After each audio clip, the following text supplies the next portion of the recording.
मध्य प्रदेश अजब है और सबसे गजब है। जी हाँ, प्रदेश में कई ऐसी घटनाएं होती रहती हैं जो इसे सबसे अलग बनाती हैं। यहाँ की परंपराएं, संस्कृति कई शहरों से हटकर हैं। इन दिनों यहाँ नवरात्रि की धूम मची हुई है। इस धूम के बीच एक और अनोखी खबर सामने आई। इस खबर पर यकीन करना जरा मुश्किल है, लेकिन ये सच है। छिंदवाड़ा से लगभग 12 किलोमीटर दूर ग्राम जमुनिया इस समय चर्चा का केंद्र बना हुआ है। यहाँ आदिवासी समाज ने एक ऐसी परंपरा को जिंदा रखा है जो पूरे देश से बिल्कुल अलग है।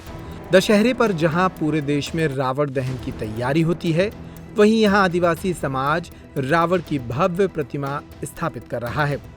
लगातार 10 दिनों से गांव में पूजा, भजन और जस का आयोजन किया जा रहा है। गांव की गलियों से लेकर पूजा पंडाल तक हर जगह आस्था और श्रद्धा का माहौल दिखाई देता है। आदिवासी समाज का साफ मानना है कि रावण उनके आराध्य और पूर्वज हैं। रावण पेन जो की स्थापना हम लगभग 22 सालों से जमुनी में कर रहे हैं। बड़ी बस्ती में 22 साल से चल रहा है। यहाँ पर 5-6 साल हो चुके हैं।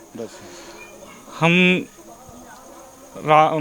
रावण पेन को अपने पूर्वज आराध्य मानते शुरू से आए हैं, अभी तक आ रहे हैं।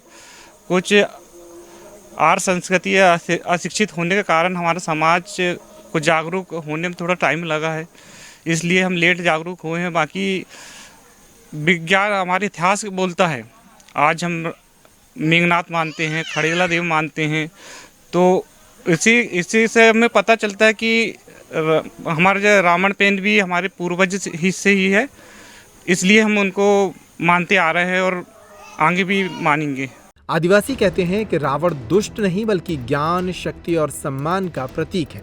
इसलिए दशहरे के दिन वे रावण का दहन नहीं करते बल्कि सम्मान पूर्वक प्रतिमा का विसर्जन करते हैं। सन 2001 विगत 24-25 वर्षों से हमारे यहाँ रावण पेन की स्थापना की जाती है, उनकी पूजा पाठ की जाती है और दशहरे के दिन हमारे यहाँ विसर्जन का त्यौहार हो जाता है। ये हमारा क्या है, रावण हमारे पूज्य आराध्य हैं। हमारे बुजुर्ग पहले से ही पूजते आए हैं। हमारे खेती बाड़ी के भी देवधामी रहते हैं, खेड़ोदाई, हम उसकी भी पूजा पाठ करते हैं। हमारे यहाँ बजरंग मंदिर में काफ़ी दिनों से मूर्तियाँ बैठती है। हम पहले सब वहीं पर सब सम्मिलित थे और विगत 24-25 वर्षों से हमारा रावण पेन की स्थापना हो रही है और उनकी पूजा पाठ करते हैं और उनको दशहरे के दिन विसर्जित किया जाता है। इतना ही नहीं, रावण की प्रतिमा के साथ माता रानी की प्रतिमा भी स्थापित की गई है। दिन रात पूजा अर्चना हो रही है। महिलाएं आरती करती हैं, बच्चे और युवा गीतों में शामिल होते हैं और बुजुर्ग इस परंपरा की रक्षा का संकल्प दिलाते हैं। इसमें रावण प्रतिमा की स्थापना करीब 10 सालों से हो रहा है और इसमें आदिवासियों की संख्या ज़्यादा है। हाँ, और आदिवासी की संख्या होने के कारण एक तो क्या है कि इनका रावण जी की जो माता थी, है ना, वो आदिवासी जात की थी और पिता जो थे ब्राह्मण जात के थे। हाँ, तो इसलिए अभी 2 मत इनके विषय में आते हैं कि गोंडवाना के आदिवासियों के रावण हैं और ब्राह्मण लोग भी कहते हैं कि हमारे ब्राह्मण कुल के हैं। तो वो माँ और पिता के कारण दोनों वंश का चल रहा है ना। अधिकतर तो शक्ति के रूप में माँ को मानते हैं, है ना। तो माँ जो होती है पिता से बड़ी कहलाती शक्ति है और माँ इसी प्रकार सीता भी जो थी तो बिना माँ बाप की थी वो, है ना। आखिरी में उसका जैसे आदिवासियों के द्वारा जो जस शक्ति की गाते हैं तो वो उसमें डायरेक्ट लिखा है, रावण मेरा पिता लगे, मंदोदरी मेरी माँ। जब शक्ति के इस प्रकार के वचन हैं तो रावण कैसा गलत हुआ भाई। शक्ति से पूरा प्राकृतिक है और प्राकृतिक के बाद भी आप रावण को गलत कहो तो वो गलत नहीं है, वो तो गुरु है।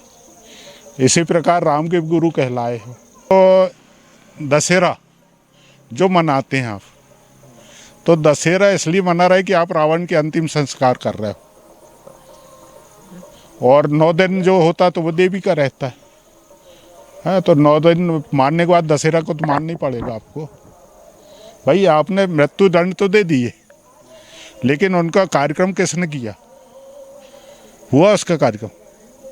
तो इसलिए ये कार्यक्रम चल रहा है कि भाई इनका भी संस्कार होना चाहिए, है ना। जैसे देवी जी का संस्कार चल रहा है तो पिता के भी तो चल है ना। तो दोनों माँ बाप का एक प्रकार से चलता है वो। भाई सीता के पिता है ना, राम के ससुर समझो, है ना। तो भाई दोनों की तो पूजा होना चाहिए ना, गलत तो नहीं है वैसे। त्योहार के इस सीजन में आई है बड़ी खुशखबरी। Peptic group proudly tie up arrangements with Indian bank. Peptic town Naugaon road Chhatarpur के न्यू एक्सटेंशन में खरीदिए अपने सपनों का घर इंडियन बैंक की मदद से। लोएस्ट इंटरेस्ट रेट और प्रोसेसिंग फीस पर पाइए हाउसिंग लोन। आज ही इन नंबरों पर कॉल करें